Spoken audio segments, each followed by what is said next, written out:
ट्रिंग ट्रिंग ट्रिंग ट्रिंग phone की घंटी बजती है और शिखा उठाती है। हेलो कौन? सामने फोन पर शिखा की भाभी रिद्धि थी। शिखा और रिद्धि ननंद भाभी काफी अच्छे दोस्त थे। रिद्धि ने फोन पर कहा, शिखा मैं कल तुम्हारे घर आ रही हूँ। तुम्हें हमेशा शिकायत रहती थी ना भाभी आप मेरे घर नहीं आती हो, इस बार पक्का आ रही हूँ। इधर फोन पर शिखा भी बहुत खुश हो गई और खिलखिलाते हुए चहकने लगी और कहती है, सच्ची भाभी? तब रिद्धि ने कहा, हाँ भाई हाँ सच्ची, और फोन रख देती है। अगली सुबह रिद्धि अपनी ननंद शिखा के घर आती है और शिखा अपनी भाभी को देखकर खुशी के मारे झूमने लगती है। काफी देर तक दोनों अपनी पुरानी बातें करती हैं और साथ ही साथ दोनों घर का काम निपटाने लगती हैं। शाम के वक्त शिखा के पति शरद जी ऑफिस से घर आते हैं और रिद्धि को देखकर वो भी बहुत खुश होते हैं। रिद्धि और शरद भी एक दूसरे से बात कर ही रहे होते हैं कि शरद को देखते ही शिखा के चेहरे का नूर उड़ जाता है। वो शरद को देखकर खुश नहीं होती, आखिर क्यों? रात में सभी लोग डिनर खत्म करके सोने की तैयारी करते हैं। थोड़ी देर बाद शरद जी अपने दूसरे कमरे में चले जाते हैं, शिखा और रिद्धि दूसरे कमरे में। ऐसा ही क्रम लगभग दूसरे दिन भी चलता है। रिद्धि ने दूसरे दिन भी शरद और शिखा को अलग अलग कमरे में जाते हुए देखा। तब रिद्धि को लगा कि शायद मैं घर पर हूँ, इसलिए शरद जी अपना बेडरूम छोड़कर दूसरे कमरे में सोने चले जाते हैं। इस बार रिद्धि शिखा के घर काफ़ी दिनों के लिए आई हुई थी। इस दौरान रिद्धि ने देखा कि शिखा शरद जी से ज़्यादा बात नहीं करती, पर क्यों?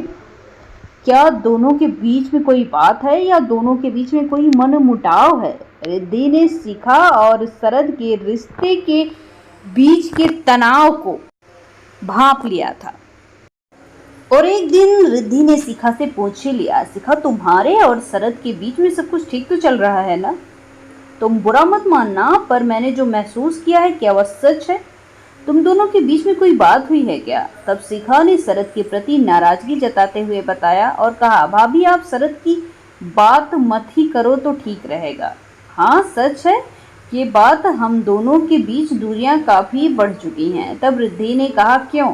तब शिखा ने बताया, भाभी अभी कुछ महीनों पहले मेरी तबीयत खराब थी, आपको तो पता ही होगा। उस समय मुझे मेरी जेठानी जी देखने आई हुई थी। मेरी जेठानी जी ने शरद को काफ़ी दिनों तक गौर किया और मुझसे कहा कि शिखा ये देवर जी क्या रात में मोबाइल और लैपटॉप पर लगे रहते हैं? तुम कभी देवर जी का मोबाइल चेक नहीं करती? पता है ना तुम्हें इतना ढील नहीं देना चाहिए। मांगो जरा तुम मोबाइल देवर जी से। तभी मैंने जेठानी जी की बात सुनकर शरद से मोबाइल मांगा और शरद ने तुरंत ही मुझे मोबाइल का पासवर्ड खोलकर दे दिया और मैंने शरद का मोबाइल देखना शुरू किया। तक सब कुछ ठीक था, लेकिन उसके बाद जेठानी जी ने फिर मुझसे कहा कि शिखा तुम देवर जी के मोबाइल का पासवर्ड नहीं जानती क्या? पर क्यों? ये तो सरासर तुमसे चोरी हुई ना। अगर तुम दोनों के रिश्ते के बीच में ये मोबाइल में पासवर्ड क्यों?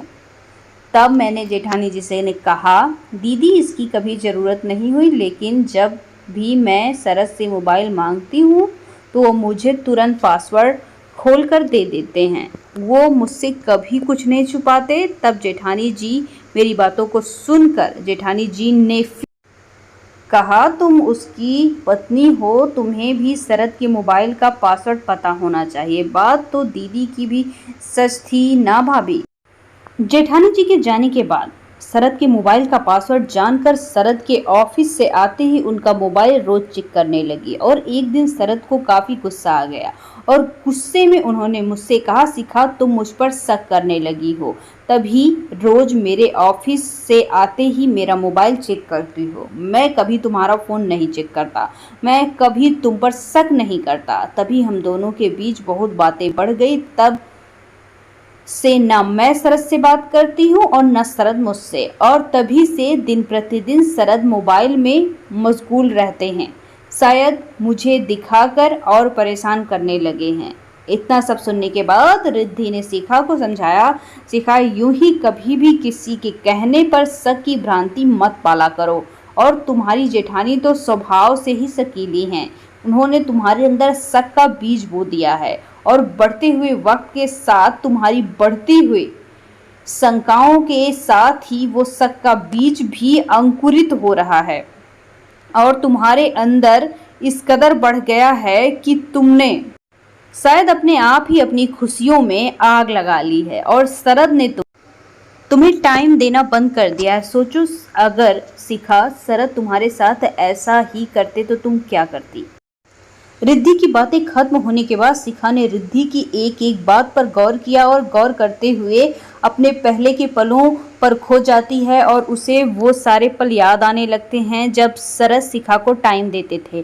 शरद, मेरी ही गलती है, मैंने ही अपने और शरद के रिश्ते के बीच तनाव पैदा किया है। शायद ठीक ही कह रही थी भाभी, शरद ने कभी मुझ पर शक नहीं किया, फिर मैं क्यों मैं किसी के शक के जाल में फंस गई। और ऐसे ही समय रहते रिद्धि ने शिखा के रिश्तों को समझाने का एहसास कराया और कुछ दिनों बाद शिखा ने अपने और शरद के बिगड़ते रिश्ते को संभाल लिया। धीरे धीरे दोनों ही पहले की तरह खुशी खुशी रहने लगे। शिखा ने भी वही मन में एक गांठ बांध ली, चाहे जो हो जाए, शरद और मेरा रिश्ता पति पत्नी का बंधन है जिसे हर हाल में मैं निभाऊंगी और विश्वास रखूंगी।